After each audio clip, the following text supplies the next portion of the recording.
And we all know this one because this was Tom's best throw. It was at the end of the half at Las Vegas. Hit him right on the back line of the end zone for a touchdown. I'd say that looks like a guy who's throwing lots of deep balls. And again, nobody has thrown the ball farther than Tom Brady has so far through the midway point. And even after all those highlights you showed, where is he his yard per attempt?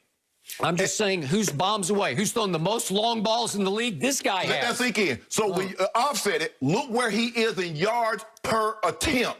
So Skip just gave you 4 throws where he threw the 5 throws. At least he threw the ball at least 40 yards. And he's still in the bottom 15 as far as yards per attempt. Given that. So what's he doing the rest of the time, what you didn't show? Okay, so Tom Brady had a big choice to make here at midseason. He's got this team at 6-2, which is spectacular given what he's been up against with no preseason, no OTAs, and a head coach who, frankly, is a liability. Well, he is. He's a liability. BA, as you call him, Bruce Arians. All he does that I know of is he sarcastically rips Tom Brady after losses. That's his contribution so far to this team, and it is offensive to me, and I think it's offensive to Tom Brady, but he's having to rise above that. Can I ask you a question, Skip? You said that he has this team. Had his team at 6-2 before Sunday night. Now, you gave all the blame last year to Coach Belichick for what he didn't have. Okay, Tom Brady overcame that. Now he has the best weapons in all of it, and you still giving, you don't give anybody else any credit. Okay, but so it was really working at 6-2, but Tom said, no, if we're going to go win it all, we got to take it up one more level. Okay. I need somebody who can run after catch because he doesn't have another receiver except maybe Scotty Miller, but he's a second-year player who's just trying to find his way into the league right now. But Antonio Brown can run after catch.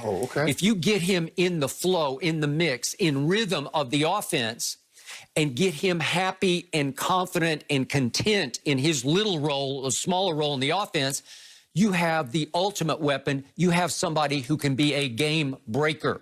So he said, I'm going to close my eyes, I'm going to bite this bullet, and I'm going to force him in at 6-2. With 2 practices, Antonio Brown basically started the game the other night and played 39 snaps. It's hard because you do have 2 Pro Bowl receivers, and you have the GOAT tight end, and you have a little Scotty Miller who's been a revelation. This has been his breakout season. And you also added a Leonard Fournette on top of Ronald Jones, who likes to catch it and run with it out of the backfield. So, boy, you got a lot of mouths to feed, as you point out.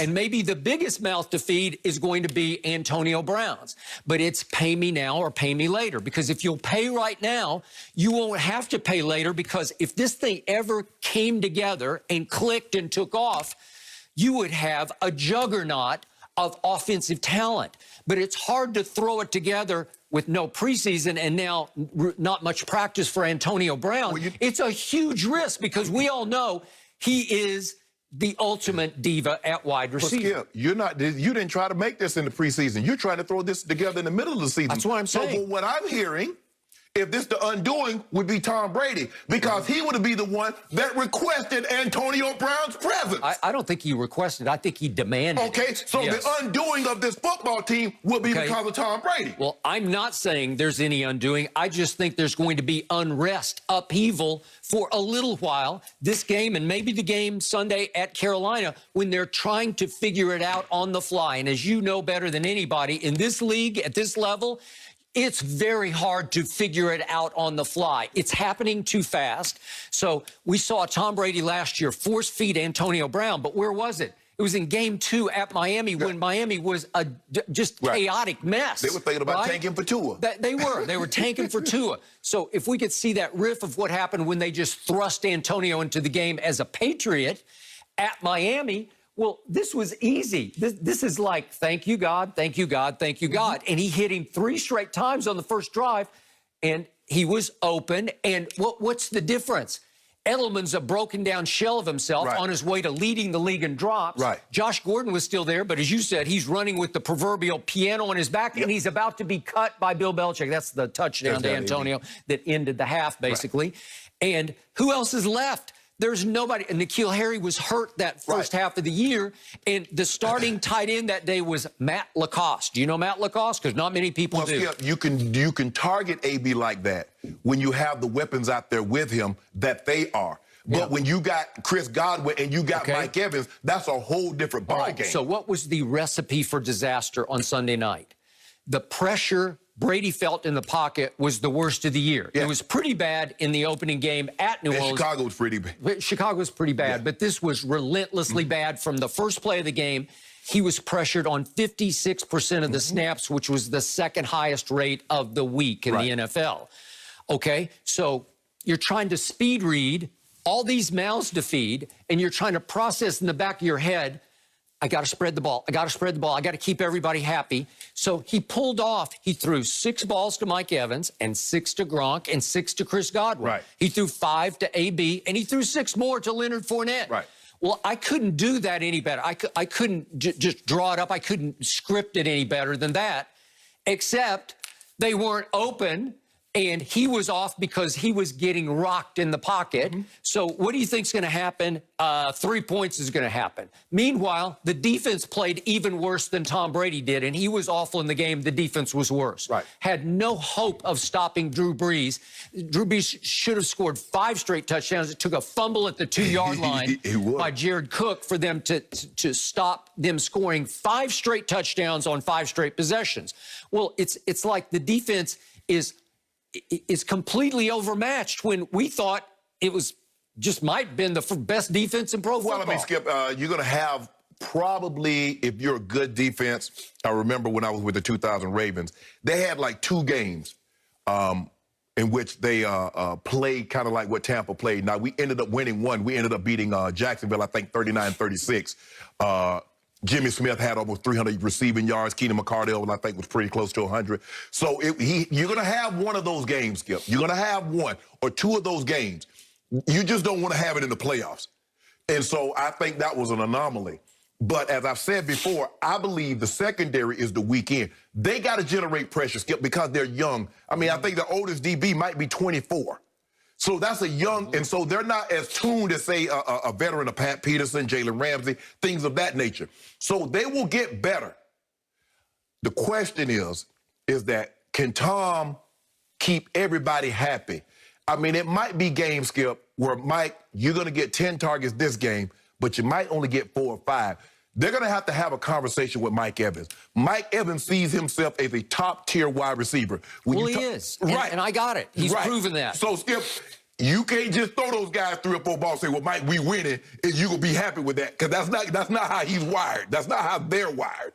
Okay, but how were you wired? When you got to Baltimore, you had to swallow some pride and say, you know what? I've made a bunch of Pro Bowls, but I'm just going to have to accept my fate here. Let me tell you what happened, Skip. Early in my career, my contributions wasn't by catching the ball. I was blocking and playing special teams. So I saw my value as something more than just catching the football. And so even though I was starting, once the offense, Jim Fossil came in with Wade Phillips and built the offense around me, I saw I can still have value, even though I didn't catch 10 passes, if I had a great block, running back had 100 yards, or if I opened up for other receivers to catch. So I saw my value in other aspects. I'm not so sure these guys, Skip, they only see their values if I get 10 for $1.50 and 2 but Mike Evans was a first-round pick, and you were a 7th-round pick. Mike Evans was what, the 7th pick in the draft, Skip. So that's his thinking, and my thinking was something entirely different, Skip. Okay, but he should take a cue from you and look at what happened to your career arc. And you did, by the way, wind up in the Hall of Fame.